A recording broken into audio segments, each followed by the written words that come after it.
ಭಾಳ ಸಿಂಪಲ್ ಆದಿವಾಸಿ ಹುಡುಗ ವಿಕ್ರಮ್ ಗೌಡ. ನಮಗೆಲ್ಲ ಚೆನ್ನಾಗಿ ಗೊತ್ತಿರೋ ಹುಡುಗ, ಸಣ್ಣ ವಯಸ್ಸು, 23 ವಯಸ್ಸು ಅವ್ನು ಬಂದಾಗ, ಸಣ್ಣ ವಯಸ್ಸು. ಆದರೆ ಇವ್ನು ಹೆಂಗೆ ಬಿಂಬಿಸಿದ್ರು ಪೊಲೀಸ್ನವರು, ಮೀಡಿಯಾದವರು ಅದನ್ನೇ ಕ್ಯಾಚಪ್ ಮಾಡ್ಕೊಂಡ್ಬಿಟ್ರು. ಅವರು ಸೇರಿ ವಿಕ್ರಮ್ ಗೌಡ ದೊಡ್ಡ ನಕ್ಸಲೈಟ್ ಮುಖಂಡ. ಯಾವ ನಕ್ಸಲೈಟ್ ಮುಖಂಡ ಅಲ್ಲ ಸ್ವಾಮಿ, ಆತ ಸಾಮಾನ್ಯ ಆದಿವಾಸಿ ಯುವಕ ಅಷ್ಟೇ. ಆತನ ಹಿಂದೆ ಬೇಟೆನೇ ಶುರು ಆಗ್ಬಿಡು. ಕೊನೆಗೆ ಸಂಭ್ರಮಿಸ್ತೀರ, ಅವನಿಗೆ ಕೊಂದಾಕ್ಬಿಟ್ಟು ಸಂಭ್ರಮ ಮಾಡಿಸ್ತೀರ. ದೊಡ್ಡ ಬೇಟೆಯನ್ನು ಹೊಡೆದ್ಬಿಟ್ಟಿದ್ವಿ ಅಂತ, ಏನೋ ದೊಡ್ಡ ಟೆರರಿಸ್ಟ್ನ ಹೊಡೆದ್ಬಿಟ್ಟು, ನನಗೆ ಒಬ್ಬ ಆದಿವಾಸಿ ಹೊಡೆದ್ಬಿಟ್ಟು ಇಂಥದ್ದು ಮಾಡಿದ್ರೆ ಬಹಳ ನೋವಿನ, ಬಹಳ ದುರಂತವಾದಂಥ ಒಂದು ಘಟನೆ ಒಂದು ನಡೆದಿದೆ. ಮತ್ತೊಬ್ಬ ಆದಿವಾಸಿ ಯುವಕ ಬಲಿಯಾಗಿದ್ದಾರೆ. ಸೊ ನಾವು ಬರೀ ಆ ಘಟನೆ ಹೇಗಾಯಿತು, ನಿಜವಾದ ಎನ್ಕೌಂಟ್ರ್ ಹೌದು ಅಲ್ವೋ, ಬರೀ ಇಷ್ಟಕ್ಕೆ ಮೇಲ್ಪದರದಲ್ಲೇ ಇದನ್ನು ಕೆದರಿದ್ರೆ ಸಾಲಲ್ಲ. ಸಮಸ್ಯೆ ಆಳಕ್ಕೆ ನಾವು ಹೋಗಬೇಕಾಗಿದೆ. ಇದು ಮೂಲ ಪರಿಹಾರ ಏನು ಅನ್ನೋದ್ರ ಬಗ್ಗೆ ಸೀರಿಯಸ್ ಆಗಿ ಸರ್ಕಾರ, ಸಮಾಜ ಮತ್ತು ಕಾಡಿನಲ್ಲಿರುವಂಥ ಸಂಗಾತಿಗಳು ಎಲ್ಲರೂ ಆಲೋಚನೆ ಮಾಡಬೇಕಾಗಿದೆ. 3 ಜನರ ಹೊಣೆಗಾರಿಕೆ ಇದೆ. ಸರ್ಕಾರದ್ದು ಇದೆ, ಸಮಾಜದ್ದು ಇದೆ, ಕಾಡಿನಲ್ಲಿರುವಂಥ ಸಂಗಾತಿಗಳು ಇದೆ. ಈ ರಕ್ತಪಾತದ ಸಾವು-ನೋವಿನ ಪರಂಪರೆ ಮುಂದುವರಿಬಾರದು. ಇದು ಕರ್ನಾಟಕದಲ್ಲಿ ಕಳೆದ 10 ವರ್ಷಗಳಲ್ಲಿ ಒಂದು ಶಾಂತಿ ನೆಲೆಸಿತ್ತು. ಇದಕ್ಕೆ 2 ಮುಖ್ಯ ಕಾರಣ ಆಗಿತ್ತು. ನಾವು ನಕ್ಸಲ್ ಜೀವನದಿಂದ ಹೊರಗೆ ಬರಲಿಕ್ಕೆ ಒಂದು ಮುಖ್ಯವಾಗಿ ಕರ್ನಾಟಕದ ಇಡೀ ನಾಗರಿಕ ಸಮಾಜ ನಮ್ಮ ಜೊತೆ ನಿಂತು, ನಮ್ಮ ಪರವಾಗಿ ನಿಂತು, ಸರ್ಕಾರದ ಜೊತೆ ಗುದ್ದಾಡಿ ಅವಕಾಶ ಕ್ರಿಯೇಟ್ ಮಾಡಿತ್ತು ಒಂದಿತ್ತು. ಅದೇ ಸಂದರ್ಭದಲ್ಲಿ 2013 ನಂತರದಲ್ಲಿ ಅಧಿಕಾರಕ್ಕೆ ಬಂದಂಥ ಸಿದ್ದರಾಮಯ್ಯವರ ಸರ್ಕಾರ ಅವಾಗ ಪೂರ್ವಕವಾಗಿ ನಡ್ಕೊಂಡಿದ್ದು ಕೂಡ ಒಂದು ಕಾರಣವಾಗಿತ್ತು. 2 ಕಾರಣದಿಂದಾಗಿ ನಾವು ಮುಖ್ಯವಾಹಿನಿಗೆ ಬಂದ್ವಿ. ನೀವು ಗಮನಿಸಿರ್ಬೋದು, ಕಳೆದ 10 ವರ್ಷಗಳಲ್ಲಿ ಕರ್ನಾಟಕದಲ್ಲಿ ಒಂದು ಶಾಂತಿ ಇತ್ತು, ಮತ್ತು ಯಾವುದೂ ಕೂಡ ಅಂಥ ಒಂದು ರಕ್ತಪಾತ ಇವೆಲ್ಲ ನಡೆದಿರಲಿಲ್ಲ. ಈಗ ಬರಲಿರುವಂಥ ಡಿಸೆಂಬರ್ 27ಕ್ಕೆ ನಮ್ಮಿಬ್ಬರದು 10 ವರ್ಷ ಆಗ್ತದೆ, ನಾವೊಂದು ಈ ಬರುವ 27 ಕರೆಕ್ಟಾಗಿ. ಆದರೆ ಈಗ ಮತ್ತೆ ಶುರು ಆಗಿದೆ. ಆದರೆ ಇದು ಒಂದು ಘಟನೆ ಅನ್ಕೋಬೇಡಿ, ಇದನ್ನು ಸರಿಯಾದರೆ ಗಂಭೀರವಾಗಿ ಅಡ್ರೆಸ್ ಮಾಡಲಿಲ್ಲ ಅಂತ ಹೇಳಿದ್ರೆ ಮುಂದಿನ ಕರ್ನಾಟಕದ ಇನ್ನೊಂದು ವಿದ್ಯಮಾನ ಶುರುವಾಗುತ್ತೆ. ಸೊ ಅದು ಆಗಬಾರ್ದು ಅಂತ ಹೇಳಿದ್ರೆ ಈಗ ತಕ್ಷಣವೇ ಎಚ್ಚೆತ್ತುಕೊಳ್ಬೇಕು. ಇದನ್ನು ಆ ದೃಷ್ಟಿಯಿಂದ ಒಂದು 4 ಅಂಶಗಳನ್ನು ನಾವಿವತ್ತು ಪತ್ರಿಕಾಗೋಷ್ಠಿ ಮುಂದಿಡ್ತಿದ್ದೀವಿ. ನಿಮ್ಮ ಮೂಲಕ ಸರ್ಕಾರಕ್ಕೂ, ಸಮಾಜಕ್ಕೂ ಮತ್ತು ಕಾಡಿನಲ್ಲಿರುವಂಥ ಸಂಗಾತಿಗಳಿಗೂ 3 ಜನರಿಗೂ ಕೂಡ ನಮ್ಮ ಸಂದೇಶವನ್ನು ಕೊಡಲಿಕ್ಕೆ ಇದರೊಳಗೆ ನಾವು ಬಯಸ್ತಾ ಇದ್ದೀವಿ. ಮೊದಲಿಗೆ ಯಾಕಾಯ್ತು ಈ ಸಾವು, ಆ ಪ್ರಶ್ನೆಗೆ ನಾವು ಉತ್ತರಿಸ್ಕೊಳ್ಬೇಕು. ಇದನ್ನು ಒಂದೇ ವಾಕ್ಯದಲ್ಲಿ ಹೇಳಬೇಕಂದ್ರೆ, ಈ ಸಾವಿಗೆ ಹೊಣೆ ಸರ್ಕಾರದ ಹೃದಯಹೀನ ನೀತಿಗಳು ಮತ್ತು ಕ್ರಾಂತಿಯ ಕುರಿತ ಒಂದು ಅಪ್ರಾಯೋಗಿಕವಾದ ಇರುವಂಥ ಹಾದಿ, ನಕ್ಸಲೀಯರು ನಡೆಸ್ತಿರುವಂಥ ಕ್ರಾಂತಿಯ ಅಪ್ರಾಯೋಗಿಕ ಹಾದಿ, ಇವೆರಡೂ ಕೂಡ ಇದು ಹೊಣೆಯಾಗಿದ್ದಾವೆ. ಅವ್ರವ್ರ ಪಾಲು ಅವ್ರ ಹೊಣೆ ತಗೊಳ್ಳೇಬೇಕು. ಆದರೆ ಮೊಟ್ಟ ಮೊದಲಿಗೆ ಸರ್ಕಾರದ್ದು ನಂಬರ್ 1 ಹೊಣೆ ಆಗುತ್ತೆ. ಸರ್ಕಾರದಕ್ಕೆ ಹೃದಯಹೀನ ನೀತಿಗಳು ಅಂತ ಹೇಳ್ತಿದ್ದೀವಿ. ಏನಕ್ಕೆ? ಅದಕ್ಕೆ 3 ಅಂಶಗಳು ಹೇಳ್ತಾ ಇದ್ದೀವಿ. ನಂಬರ್ 1, ಇವರನ್ನ ವಿಕ್ರಮ್ ಗೌಡ ಅವರನ್ನ ನಿನ್ನೆ ಕೊದ್ದೆ ಹಾಕಿಬಿಡುವಂಥ, ಹತ್ಯೆಗೈಯುವಂಥ ಈ ಕತೆ ಬಿಡಿ. ಈ ಕತೆಗಳು ಎನ್ಕೌಂಟರ್ ಕತೆಗಳು ಅದೇನು ಹೊಸದಲ್ಲ, ನಿಮಗೂ ನಮಗೂ ಹೊಸದಲ್ಲ. ಪೊಲೀಸರು ಹೇಳೋ ಕತೆಗಳು, ಆ ಕತೆಗಳು ಇದ್ದೇ ಇರ್ತವೆ. ಸ್ಟೋರಿ ಅಲ್ಲ. ಯಾಕೆ ಅವ್ರನ್ನ ಕೊಲ್ಲುವಂಥ ಅಗತ್ಯ ಏನಿತ್ತು, ಬೇಟೆಯಾಡುವಂಥ ಅಗತ್ಯ ಏನಿತ್ತು? ಏನೋ ಒಂದು ಕಾರಣ ಇರ್ಬೇಕು ತಾನೆ. ಇಲ್ಲ ನೋಡಿ, ಪೊಲೀಸ್ ಸ್ಟೇಷನಲ್ಲಿ ದಾಳಿ ಮಾಡಿದ್ರು, ಇಲ್ಲಿ ಪೊಲೀಸಿನ ಮೇಲೆ ಎಲ್ಲೋ ಬಂದು ಹಲ್ಲೆ ಮಾಡಿದ್ರು, ಅಥವಾ ಅಲ್ಲಿ ಯಾರನ್ನೋ ಹೋಗಿ ಕೊಂದಿದ್ದಾರೆ, ಇವ್ರನ್ನ ಯಾರನ್ನೋ ಬೆದರಿಸಿದ್ದಾರೆ, ಅಲ್ಲೇನೋ ಸುಟ್ಟಿದ್ದಾರೆ, ಏನೋ ಒಂದು ಬೇಕಲ್ಲ, ಒಂದು ಸಣ್ಣದಾದ್ರೂ ಕೂಡ. ಒಂದು ಕರಪತ್ರನೂ ಕೂಡ ಇಲ್ಲಿ ಇದಾಗಿಲ್ಲ. ಹಂಗಿರ್ಬೇಕಾರೆ ಅಂಥ ಸಂದರ್ಭನೇ ಇಲ್ದಿರುವಂಥ ಸಂದರ್ಭದಲ್ಲಿ ಯಾಕೆ ನೀವು ಕೊಂದ್ರಿ? ಸರಿ, ಅವರು ಅನಧಿಕೃತವಾಗಿ ಬಂದೂಕು ಇಟ್ಕೊಂಡು ಕಾಡಲ್ಲಿ ಓಡಾಡ್ತಿದ್ದಾರೆ, ಹಂಗಂತಿಟ್ಟು ಕೊದ್ದಾಕ್ಬಿಡೋದ? ಯಾರಾದರೂ ಕಾಡಲ್ಲಿ ಬಂದೂಕು ಇಟ್ಕೊಂಡು ಓಡಾಡ್ತಿದ್ದಾರೆ ಅಂತ ಕೊದ್ದಾಕ್ಬಿಡೋದ? ಇದು ಫಸ್ಟ್ ಆಫ್ ಆಲ್ ಇದು ಪೂರ್ತಿ ಒಂದು ಕ್ರೂರ ನಡವಳಿಕೆ ಸರ್ಕಾರದ. ಇದು ಹಿಂಗಲ್ಲ ಒಂದು ಸರ್ಕಾರ ನಡ್ಕೋಬೇಕಾಗಿದೆ. 2ನೇ ವಿಚಾರ, ಸರ್ಕಾರ ಮತ್ತೆ ಮತ್ತೆ ಹೇಳ್ತದೆ, ಎಲ್ಲ ನಮಗೆ ಮುಖ್ಯವಾಹಿನಿಗೆ ಬನ್ನಿ, ನಿಮಗೆಲ್ಲ ಅವಕಾಶಗಳನ್ನು ಕೊಡ್ತೀವಿ, ನಾವು ಪ್ಯಾಕೇಜ್ ಕೊಡ್ತೀವಿ, ನೀವು ಜೀವನದಲ್ಲಿ ಸೆಟ್ಲ್ ಆಗ್ಲಿಕ್ಕೋಸ್ಕರ ಇದೆಲ್ಲ ಮಾಡ್ತೀವಿ, ನಿಮ್ಮ ಕೇಸ್ಗಳನ್ನೆಲ್ಲ ತೆಗೆಸ್ಲಿಕ್ಕೋಸ್ಕರ ಲೀಗಲ್ ನೆರವು ಕೊಡ್ತೀವಿ. ದೊಡ್ಡ ದೊಡ್ಡ ಮಾತುಗಳು ಹೇಳ್ತಾರೆ, ಕರೆ ಕೊಡ್ತಾರೆ. ಇತ್ತೀಚೆಗೂ ಕೂಡ ಅದು ಕಮಿಟಿ ಮಾಡಿದ್ದಾರೆ. ಕಮಿಟಿಯ ಸದಸ್ಯರಾದಂಥ ಬಂಜಗಾರಿ ಜಯಪ್ರಕಾಶ್ ಅವರು, ಶ್ರೀಪಾಲ್ ಅವರು, ಪಾರ್ವತೇಶ್ ಅವರು ಪ್ರೆಸ್ ಮೀಟ್ ಮಾಡಿ ಅವ್ರ ಕಡೆಯಿಂದ ಅಪೀಲ್ ಮಾಡಿದ್ರು. ಒಳ್ಳೆಯದು, ಸಂತೋಷ ಮಾಡಲಿ. ಆದರೆ ನಾವು ಸರ್ಕಾರಕ್ಕೆ ಕೇಳ್ತಿದ್ದೀವಿ, ನಿಮ್ಮ ಮೇಲೆ ಯಾಕೆ ವಿಶ್ವಾಸ ಇಡಬೇಕು? ಯಾಕೆ ವಿಶ್ವಾಸ ಇಡಬೇಕು ಹೇಳಿ? 2014ರಿಂದ 2018 ನಡುವೆ ಸುಮಾರು ಜನ ಹೊರಗೆ ಬಂದ್ವಿ ಮುಖ್ಯವಾಹಿನಿ. ಅದರಲ್ಲಿ ಮೊದಲು ಬಂದವರು ನಾನು, ಸಿರಿಮನ್ ನಾಗರಾಜ್. ನಾವು ಬಂದಾಗ ನಮಗೆ ಒಂದು ಟೈಮ್ ಫ್ಯಾನ್ಫೇರ್ ರಿಸೆಪ್ಷನ್ ಸಿಕ್ತು. ಮತ್ತೆ ದೊಡ್ಡ ಅವರು ಎ ಕೆ ಸುಬ್ಬಯ್ಯರಿದ್ದರು, ದೊರೆಸ್ವಾಮಿ ಅವರಿದ್ದರು, ಗೌರಿ ಲಂಕೇಶ್ ಅವರಿತ್ತು. ಒಂದು ದೊಡ್ಡ ಒತ್ತಡ ಕ್ರಿಯೇಟ್ ಆಯಿತು, ಇಡೀ ಮೀಡಿಯಾ ಜೊತೆಗಿತ್ತು, ಎಲ್ಲ ಸಂಘಟನೆಗಳ ಜೊತೆಗಿದ್ದು ನಾವು ಬಂದ್ವಿ. ಅವಾಗ ನಮಗೆ ಜೈಲು, ಕೋರ್ಟು ಅವೆಲ್ಲ ನಡೀತು. ನಾವು ನಯಾ ಪೈಸೆ ಸರ್ಕಾರದಿಂದ ಕೇಳಲಿಲ್ಲ, ನಾವು ಬಯಸ್ತಿದ್ದೆ ನಾವು ಪ್ರಜಾತಾಂತ್ರಿಕ ಹೋರಾಟ ಮಾಡೋಕ್ಕೆ ಅವಕಾಶ ಬೇಕು ಅಂತ. ಅದು ನಮಗೆ ಸಮಾಜನ ಸ್ವಾಗತಿಸ್ತು, ನಾವು ಅದನ್ನು ಮಾಡಿದ್ವಿ. ಅದಕ್ಕೆ ನಾವು ಋಣಿಗಳಾಗಿದ್ದೀವಿ ಸಮಾಜಕ್ಕೆ, ನಮ್ಗೆ ಈ ಸಿಕ್ಕ ಅವಕಾಶಕ್ಕೆ. ಆದರೆ ನಮ್ಮ ನಂತರ ಬಂದವ್ರ ಕಥೆ ಏನು? ಕನ್ಯಾಕುಮಾರಿ ಈಗ 7 ವರ್ಷದ 6 ತಿಂಗಳಾಯ್ತು ಅವಳು. ಇಲ್ಲೇ ಪರಪ್ಪನ ಅಗ್ರಹಾರದಲ್ಲಿ ಆದಿವಾಸಿ ಯುವತಿ ಇಲ್ಲೇ ಇದ್ದಾಳೆ. ಇದುವರೆಗೆ ತನಕ 58 ಕೇಸ್ಗಳಿದೆ ಆಕೆ ಮೇಲೆ, ಎಲ್ಲ ಸಲ್ಲದ ಸುಳ್ಳು ಕೇಸ್ಗಳು. ಇದ್ದ ಕೇಸ್ಗಳೆಲ್ಲ ಸಣ್ಣ ಹುಡುಗಿ ಹೋಗಿ ನೋಡಿ ಅಲ್ಲಿ ಜೈಲಲ್ಲಿ ಹೋಗಿ, ಗುಬ್ಬಚ್ಚಿ ಅದು. ಆ ಗುಬ್ಬಚ್ಚಿ ಮೇಲೆ 58 ಕೇಸ್ಗಳನ್ನು ಜಡಿದಿದ್ದಾರೆ ಕನ್ಯಾಕುಮಾರಿ ಮೇಲೆ. ಕನ್ಯಾಕುಮಾರಿ ಒಳಗೆ ಹೋದಾಗ ಆಕೆ ಮಗು ಜೊತೆ ಹೋಗಿದ್ದು, 1 ವರ್ಷದ ಮಗು ಅದು. ಮುಂದಿನ 6 ವರ್ಷಗಳ ಕಾಲ ಆ ಮಗು ಹೊರ ಜಗತ್ತಿನ ನೋಡದಲ್ಲಿ ಪರಪ್ಪನಾಗ್ರಹ 4 ಗೋಡೆಗಳ ನಡುವೆನೇ ಇತ್ತು. ಅದನ್ನು ಹೊರಗೆ ಕರ್ಕೊಂಡ್ಬರ್ಲಿಕ್ಕೋಸ್ಕರನು ಕೂಡ ಮತ್ತೆ ಗುದ್ದಾಟ ಮಾಡೋ ಬರ್ಬೇಕಾಯ್ತು. ಅಲ್ಲಿಗೂ 1 ವರ್ಷ ಎಳೆದಾಡಿ ಆಮೇಲೆ ಆ ಮಗುನ ಅವ್ರ ತಂದೆ ಜೊತೆ ಬಿಟ್ಟರು ಕೊನೆಗೆ. ಈಗ ಅದು ಕನ್ಯಾಕುಮಾರಿ ಯಾವಾಗ ಹೊರಗೆ ಬರ್ತಾಳೆ? ಏನು ಬೆಂಬಲ? ಏನೂ ಇಲ್ಲ, ಯಾವ ಕೇಸು ಮುಗಿದಿಲ್ಲ, ಮುಗಿಯೋ ಲಕ್ಷಣನೂ ಕಾಣ್ತಿಲ್ಲ. ಇನ್ನೆಷ್ಟು ವರ್ಷ ಇರ್ಬೇಕಾಕೆ ಹೊರಗೆ ಬಂದು? ನಿಲುಗುಳಿ ಪದ್ಮನಾಭ ಅವರು ಬಂದರು. ನಿಲುಗುಳಿ ಪದ್ಮನಾಭ ಎಂಥ ಪ್ರಾಮಾಣಿಕ ಹೋರಾಟಗಾರ ಅಂತ ಎಲ್ಲರಿಗೂ ಗೊತ್ತಿದೆ ಕರ್ನಾಟಕದಲ್ಲಿದ್ದೆಲ್ಲ ಕೂಡ. ಬರೀ ನಕ್ಸಲ್ ಚಳವಳಿ ಎಲ್ಲ ಅದಕ್ಕಿಂತ ಮೊದಲು ಕೂಡ ನೋಡಿದ್ದೀವಿ ನಿಲುಗುಳಿ ಪದ್ಮನಾಭನ. ಆ ನಿಲುಗುಳಿ ಪದ್ಮನಾಭ ಬಂದು 8 ವರ್ಷ ಆಯ್ತು. ಈ 8 ವರ್ಷದಲ್ಲಿ ಅವ್ರ ದಿನ ಕೆಲಸ ಏನಪ್ಪ ಅಂದ್ರೆ ದುಡಿಯೋಕೆ ಹೋಗೋಕ್ಕಲ್ಲ, ದಿನ ಕೋರ್ಟಲ್ಲಿ ಕಳಿಬೇಕು. ಲಾಯರಿಗೆ ಕಟ್ಟಕ್ಕೆ ಫೀಸ್ ಇಲ್ಲ. ಲಾಯರ್ ಕೇಳ್ತಾರೆ, ತಲೆ ತಗ್ಗಿಸಿ ನಿಂತ್ಕೋಬೇಕು ಹೋಗಿ ಲಾಯರ್ ಹತ್ರ, ಯಾಕಂದ್ರೆ ಫೀಸ್ ಕಟ್ಟಕ್ಕೆ ದುಡ್ಡಿಲ್ಲ. ಮಗು ಹೆಂಡತಿ ಇದ್ದಾರೆ, ಮಕ್ಕಳಿದ್ದಾರೆ, ಸಾಕಕ್ಕೆ ಜೀವನ ಇಲ್ಲ. ದುಡಿಯೋಕೆ ಹೋಗೋಣ ಅಂತ ದುಡಿಯೋಕ್ಕಾಗಲ್ಲ. ಅವ್ರಿಗಿರೋದು ಒಂದೇ ಕಾಲು, ಒಂಟಿ ಕಾಲಲ್ಲಿ ಜೀವನ ನಡೆಸಬೇಕು. ಕೊಪ್ಪದಲ್ಲಿ ಕಷ್ಟ ಬಿದ್ದು ಅವ್ರದ್ದೇನು ಆನ್ಸಿಸ್ಟರ್ಸ್ ಒಂದು ಸೈಟ್ ಇತ್ತು ಅಂತ ಹೇಳಿ ಅವ್ರು ಮನೆ ಕಟ್ಕೊಳ್ಳೋ ಪ್ರಯತ್ನ ಮಾಡಿದ್ದಾರೆ. ಮನೆ ಅಲ್ಲ, ಶೀಟ್ ಕಟ್ಕೊಂಡು ಬದುಕ್ತಾ ಇದ್ದಾರೆ ಅವರಲ್ಲಿ. ಸರ್ಕಾರಕ್ಕೆ ಸುಮಾರು ಸರಿ ಮನವಿ ಕೊಟ್ಟಾಯ್ತು, ಅವ್ರಿಗೆ ಒಂದು ಮನೆ ಆದರೂ ಮಾಡಿಕೊಡ್ರಿ ಅಂತೇಳಿ. ನಾನು ಹೋಗಿ ಖುದ್ದ ಕೊಟ್ಟು ಬಂದಿದ್ದೀನಿ, ನಾನು ನಾಗರಾಜ್ ಹೋಗಿ. ಇಲ್ಲ, ಅವ್ರಿಗೆ ಅದನ್ನು ಕೂಡ ಮಾಡಿಲ್ಲ.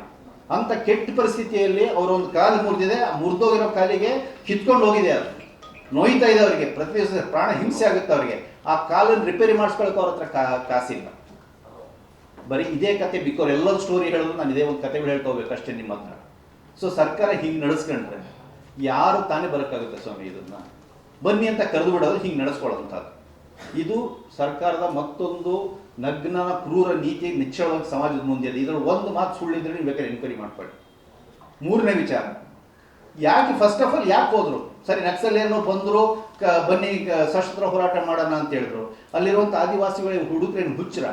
ಸುಮ್ಮನೆ ಹೋಗ್ಬಿಡತ್ತದಕ್ಕೆ ಯಾಕೆ ಬಂದು ಸೇರ್ಕೊಳ್ತಿದ್ದಾರೆ? ಯಾಕೆ ಹೋಗ್ತಿದ್ದಾರೆ ಕಾಡಿಗೆ? ಅವ್ರು ಇವ್ರು ಬೇಡ. ವಿಕ್ರಮ್ ಗೌಡನ ಉದಾಹರಣೆನೇ ತಗೊಂಡು ಸ್ಟಡಿ ಮಾಡಿ ಹೋಗಿ. ಕೇಸ್ ಎಕ್ಸಾಂಪಲ್ ವಿಕ್ರಮ್ ಗೌಡ ಯಾರು? ವಿಕ್ರಮ್ ಗೌಡ ಒಂದು ಮಲೆಕುಡಿಯ ಆದಿವಾಸಿ ಯುವಕ. ಆತನ ಕುಟುಂಬದ ಜಮೀನಿರೋದು ಎಷ್ಟು ಅವ್ರಿಗೆ? 14 ಗುಂಟೆ, ಅರ್ಧ ಎಕರೆನೂ ಇಲ್ಲ ಅವರಿಗೆ ಜಮೀನು. ಎಲ್ಲ ಕಡೆ ನ್ಯಾಷನಲ್ ಪಾರ್ಕ್ ತರ್ತೀವಿ ಅಂತೇಳಿ ಎಲ್ಲರಿಗೂ ನೋಟಿಸ್ ಕಳಿಸಿದ್ರು. ಅವ್ರ ಕುಟುಂಬಕ್ಕೂ ಹೋಯ್ತು. ಎಲ್ಲರೂ ಕೂಡ ನ್ಯಾಷನಲ್ ಪಾರ್ಕಲ್ಲಿ ಯಾರು ಜನವಸತಿ ಇರಂಗಿಲ್ಲ, ನೀವೆಲ್ಲರೂ ಜಾಗ ಖಾಲಿ ಮಾಡಿ ಇಲ್ಲಿ ಹೋಗಬೇಕು ಅಂತ. ಅದ್ರ ವಿರುದ್ಧವಾಗಿ ನ್ಯಾಷನಲ್ ಪಾರ್ಕ್ ವಿರೋಧಿ ಹೋರಾಟ ಸಮಿತಿ ರೂಪುಗೊಂಡು ಹೋರಾಟಗಳೆಲ್ಲ ನಡೀತು. 98ರಿಂದ 2004 ತನಕ ಕೂಡ ಎಲ್ಲ ಹೋರಾಟದಲ್ಲಿ ವಿಕ್ರಮ್ ಗೌಡ ಪಾಲ್ಗೊಂಡಿದ್ದಾನೆ. ಬಂದು ಕಿಡ್ಕೊಂಡು ಹೋಗಿದ್ದಲ್ಲ, ನಮಗೆ ಬದುಕೋ ಹಕ್ಕು ಕೊಡಿ ಅಂತ ನಡೆದಂಥ ಚಳವಳಿಯಲ್ಲಿ ಪಾಲ್ಗೊಂಡಂಥ ಮನುಷ್ಯ ಆತ. ಆದರೆ ಕೆಲವರೆಲ್ಲ ಕೂಡ ಇಲ್ಲ, ಇವ್ರು ಮಿತಿ ಮೀರಿ ಬಂದಾಗ ಕೆಲವರು ಕಾಡಿಗೆ ಹೋಗ್ಬಿಟ್ರು ಹುಡುಗರು. 2003ರಲ್ಲಿ ಪಾರ್ವತಿ ಮತ್ತು ಹಾಜಿಮಾ ಅವರ ಹತ್ಯೆ ಆಯಿತು. ಹತ್ಯೆ ಆದ ತಕ್ಷಣನೇ ಇವರಿದ್ದಂಥ ಏರಿಯಾದಲ್ಲಿ ಆಗಿದ್ದು, ಹೆಬ್ರಿ ಏರಿಯಾದಲ್ಲಿ. ಅದಾದಮೇಲೆ ಆ ಹೆಬ್ರಿ ಹುಡುಗರಿಗಂತೂ ದಿನನಿತ್ಯ ಕಿರುಕೊಳಕ್ಕೆ ಶುರು ಮಾಡಿದ್ರು. ವಿಕ್ರಮ್ ಗೌಡನ ಎತ್ತಾಕೊಂಡು ಹೋಗಿ ಟಾರ್ಚರ್ ಮಾಡಿದ್ರು ಸುಮಾರು ಸರಿ. ಏನೇ ಘಟನೆ ನಡೆದ್ರು ಇವ್ನು ಎತ್ತಾಕೋಬೋದು, ಮಾಹಿತಿಗಳು ಹೋಗೋದು, ಹೊಡೆಯೋದು. ಇವ್ರು ಮಾತ್ರ ಅಲ್ಲ, ಇವ್ರು ಮಾವಂದಿರಿದ್ದಾರೆ 3 ಜನ, ಅವ್ರನ್ನ ಎಲ್ಲರನ್ನೂ ಟಾರ್ಚರ್ ಮಾಡಿದ್ದಾರೆ ಪೊಲೀಸ್ನವರು. ಕೊನೆಗೆ ಆ ಹುಡುಗ ಬದುಕಕ್ಕಾಗೋದಿಲ್ಲ ಅಂಥೇಳಿ ಇಲ್ಲಿಗಿಂತ ಒಳಗೋಗೋದೇ ಕ್ಷೇಮ ಅಂತೇಳಿ ಅವ್ನು ಒಳಗೋದ. ಅವ್ನು ಸುಮಾರು ಭಾಳ ಸಿಂಪಲ್ ಆದಿವಾಸಿ ಹುಡುಗ ವಿಕ್ರಮ್ ಗೌಡ. ನಮಗೆಲ್ಲ ಚೆನ್ನಾಗಿ ಗೊತ್ತಿರೋ ಹುಡುಗ, ಸಣ್ಣ ವಯಸ್ಸು, 23 ವಯಸ್ಸು ಅವ್ನು ಬಂದಾಗ, ಸಣ್ಣ ವಯಸ್ಸು. ಆದರೆ ಇವ್ನು ಹೆಂಗೆ ಬಿಂಬಿಸಿದ್ರು ಪೊಲೀಸ್ನವರು, ಮೀಡಿಯಾದವರು ಅದನ್ನೇ ಕ್ಯಾಚಪ್ ಮಾಡ್ಕೊಂಡ್ಬಿಟ್ರು. ಅವರು ಸೇರಿ ವಿಕ್ರಮ್ ಗೌಡ ದೊಡ್ಡ ನಕ್ಸಲೈಟ್ ಮುಖಂಡ. ಯಾವ ನಕ್ಸಲೈಟ್ ಮುಖಂಡ ಅಲ್ಲ ಸ್ವಾಮಿ, ಆತ ಸಾಮಾನ್ಯ ಆದಿವಾಸಿ ಯುವಕ ಅಷ್ಟೇ. ಆತನ ಹಿಂದೆ ಬೇಟೆನೇ ಶುರು ಆಗ್ಬಿಡುತ್ತೆ. ಕೊನೆಗೆ ಸಂಭ್ರಮಿಸ್ತೀರ, ಅವನಿಗೆ ಕೊಂದಾಕ್ಬಿಟ್ಟು ಸಂಭ್ರಮ ಮಾಡಿಸ್ತೀರ. ದೊಡ್ಡ ಬೇಟೆಯನ್ನು ಹೊಡೆದ್ಬಿಟ್ಟಿದ್ವಿ, ಏನೋ ದೊಡ್ಡ ಟೆರರಿಸ್ಟ್ನ ಹೊಡೆದ್ಬಿಟ್ಟು, ನನಗೆ ಒಬ್ಬ ಆದಿವಾಸಿ ಹೊಡೆದ್ಬಿಟ್ಟು ಇಂಥದ್ದು ಮಾಡಿದ್ರೆ ಇಂಥದ್ದೇ ಅಲ್ಲಿ ಒಳಗಿರುವಂಥ ಇನ್ನೂ ಯಾರ್ಯಾರು ಇದ್ದಾರೆ ಇವರೆಲ್ಲರೂ ಕೂಡ ಹಿಂಗೇನೆ ಅಲ್ಲಿನ ಆದಿವಾಸಿ ಮಕ್ಕಳೇ ಇರೋದಲ್ಲಿ. ಎಲ್ಲ ಈ ಕಾರಣಕ್ಕೆ ಹೋದ. ಇವ್ರು ಹೊರಗಡೆ ಬತ್ತಾಡಿ, ಯಾವಾಗ ಎತ್ತಂಗಡಿಯ ಭಯ ಬಂತೋ ಜನ ಬಂದರು, ಇವ್ರು ಯಾವಾಗ ಟಾರ್ಚರ್ ಮಾಡಿದ್ರು ಒಳಗೋರು. ಈಗ ನೋಡಿ ಮತ್ತೆ ಎತ್ತಂಗಡಿ ಭಯ ಶುರು ಮಾಡಿದ್ದಾರೆ ಮಲೆನಾಡಿನೊಳಗೆ. ಫುಲ್ ಮಲೆನಾಡು ಆತಂಕದಲ್ಲಿ ಕೂತಿದೆ. ಇದೇ ಟೈಮಲ್ಲಿ ಮತ್ತೆ ನಕ್ಸಲೈಟರು ಮತ್ತೆ ಆಕ್ಟಿವ್ ಆಗಿದ್ದಾರೆ. ಇವ್ರು ಹಿಂಗೆ ಜನರ ಮೇಲೆ ಒತ್ತಡ ಮಾಡೋಕ್ಕೆ ಶುರು ಮಾಡಿದ್ರೆ ಮತ್ತೆ ಇನ್ನೊಂದಿಷ್ಟು ಯೂತ್ ಹೋಗ್ತಾರೆ ಒಳಗೆ. ಮತ್ತೆ ಇದು ನಿಲ್ಲಲ್ಲ, ಇದು ಕತೆ, ಇದು ಮುಗಿಯದ ಕಥೆ ಇದು. ಸೊ ಹಂಗಾಗಿ ಸರ್ಕಾರದ ಈ ಜನವಿರೋಧಿಯಾದಂತಹ ಹೃದಯಹೀನವಾದಂತಹ ನಡೆಗಳೇ ಆದಿವಾಸಿ ಯುವಕರನ್ನ ಪುಷ್ ಮಾಡ್ತಾ ಇದ್ದಾರೆ. ಸೊ ಈ 3 ಕಾರಣಗಳನ್ನು ಕೂಡ ಸರ್ಕಾರ ಸೀರಿಯಸ್ ಆಗಿ ನೋಡ್ಕೋಬೇಕು ಅಂತ ನಾವು ಕೇಳ್ತೀವಿ, ನಂಬರ್ 1. ಎರಡನೇದು, ಅದೇ ಸಂದರ್ಭದಲ್ಲಿ ನಕ್ಸಲೈಟ್ರದ್ದು ಹೊಣೆಗಾರಿಕೆ ಇಲ್ವಾ? ಖಂಡಿತ ನಕ್ಸಲೈಟ್ರದ್ದು ಹೊಣೆಗಾರಿಕೆ ಇದೆ ಅನ್ನೋದೇ ನಮ್ಮ ಅಭಿಪ್ರಾಯ. ಕಳೆದ 67 ವರ್ಷಗಳಲ್ಲಿ ಇಡೀ ಭಾರತದಲ್ಲಿ ನಕ್ಸಲೈಟ್ ಚಳವಳಿ ಏನಾಯಿತು, ಇದು ಮೂಲಭೂತವಾಗಿ ಭೂಮಾಲೀಕರ ವಿರುದ್ಧವಾದಂತಹ ಒಂದು ಬಂಡಾಯವನ್ನು ಹೂಡಬೇಕು. ಚೀನಾದಲ್ಲಿ ಹೆಂಗೆ ಕ್ರಾಂತಿ ಆಯಿತು ಅದೇ ರೀತಿಯಲ್ಲಿ ಸುದೀರ್ಘ ಪ್ರಜಾ ಸಮರವನ್ನು ಮಾಡಿ ಹಳ್ಳಿಗಳನ್ನೆಲ್ಲ ವಿಮೋಚನೆಗೊಳಿಸಿ ನಗರಗಳನ್ನು ಸುತ್ತುವರೆದು ಕ್ರಾಂತಿ ಮಾಡಬೇಕು ಅನ್ನುವಂಥ ಒಂದು ಪರಿಕಲ್ಪನೆ ಮೇಲೆ ನಡೀತಿರುವಂಥದ್ದು. ಆದರೆ ವಾಸ್ತವ ಏನು? ವಾಸ್ತವದಲ್ಲಿ ಈ ಭಾರತ ಚೀನಾ ಅಲ್ಲ. ಕಳೆದ ಈ ಒಂದು 75 ವರ್ಷಗಳಲ್ಲಿ ಆವತ್ತಿನ ಚೀನಾ ಇದ್ದದ್ದು ಇವತ್ತಿನ ಭಾರತ ಇರುವಂಥದ್ದು ಅಜಗಜಾಂತರ ವ್ಯತ್ಯಾಸಗಳೆಲ್ಲವೂ ಕೂಡ. ಆದರೆ ಆ ಮಾಡಲ್ನ ಇಲ್ಲೂ ಅಳವಡಿಸೋಕೆ ಹೋಗ್ತಿರೋದ್ರಿಂದ ಮತ್ತೆ ಮತ್ತೆ ಮಾವೋವಾದಿ ಪಕ್ಷ ವಿಫಲಗೊಳ್ತಾ ಇದೆ. ಎಲ್ಲ ಕಡೆ ಸಾವು ನೋವುಗಳು ಆಗ್ತಿದ್ದಾವೆ. ಈಗ ಎಲ್ಲೂ ಕೂಡ ಇಲ್ಲ, ಅದು ಇಡೀ ಭಾರತದಲ್ಲಿ ಕ್ರಾಂತಿ ಮಾಡಬೇಕು ಅನ್ನೋಗಿರುವಂಥದ್ದು ಈಗ ಅಕ್ಷರಶಃ ಕಾಡ್ಪಾಲಾಗ್ತಿದೆ. ಕಾರಣ ಭಾರತದ ಕೆಲವು ಕಾಡಿನಲ್ಲಿ ಅಲ್ಲಲ್ಲಿ ಸಶಸ್ತ್ರ ದಳಗಳು ಕೆಲಸ ಮಾಡ್ತಾ ಇದ್ದಾವೆ. ಛತ್ತೀಸ್ಗಢಲ್ಲೆಲ್ಲ ಕೂಡ ದೊಡ್ಡ ಸಂಖ್ಯೆಯಲ್ಲೇ ಇದ್ದಾರೆ. ಆದರೆ ಇದು ಭಾರತದ ಮುಖ್ಯ ಚಳವಳಿ ಆಗೋದ್ರಲ್ಲಿ ವಿಫಲಗೊಂಡಿದೆ. ಆದರೆ ಇದೇ ಪೆಟ್ಟನ್ನು ತಿಂದಂಥ ಹಲವಾರು ನಕ್ಸಲೈಟ್ ಬಣಗಳು ಬುದ್ಧಿ ಕಲಿತು, ನಾವು ಕೂಡ ಹೊಡೆತ ತಿಂದು ಬುದ್ಧಿ ಕಲ್ತಿರೋದೆ, ಅದೇ ಟೈಪ್ ಬುದ್ಧಿ ಕಲ್ತಂಥವ್ರು ಸುಮಾರು ಜನ ಹೊಸ ಪದ್ಧತಿಗಳನ್ನು ಆವಿಷ್ಕಾರ ಮಾಡ್ತಿದ್ದಾರೆ, ಹೊಸ ಹಾದಿ ಹುಡುಕಾಡ್ತಿದ್ದಾರೆ. ಆದರೆ ಮಾವೋವಾದಿ ಪಕ್ಷ ಅದೇ ಪಥವನ್ನು ಹಠ ಹಿಡಿದು ಕೂತಿದೆ. ಆದರೆ ಈ ಮೊಂಡು ಹಠವಾದಿಯ ಪಥ ಏನಿದೆ ಅದು ಕೂಡ ಇನ್ನಷ್ಟಕ್ಕೆ ಹೊಣೆಗಾರಿಕೆಯಾಗಿದೆ. ಆ ಪಕ್ಷನೂ ಕೂಡ ಇದ್ರ ಬಗ್ಗೆ ಆಲೋಚನೆ ಮಾಡಬೇಕಾಗಿದೆ. ಎರಡನೇದು. ಮೂರನೇದಾಗಿ, ನಾಗರಿಕರಾಗಿ ನಮ್ಮೆಲ್ಲರ ಜವಾಬ್ದಾರಿ.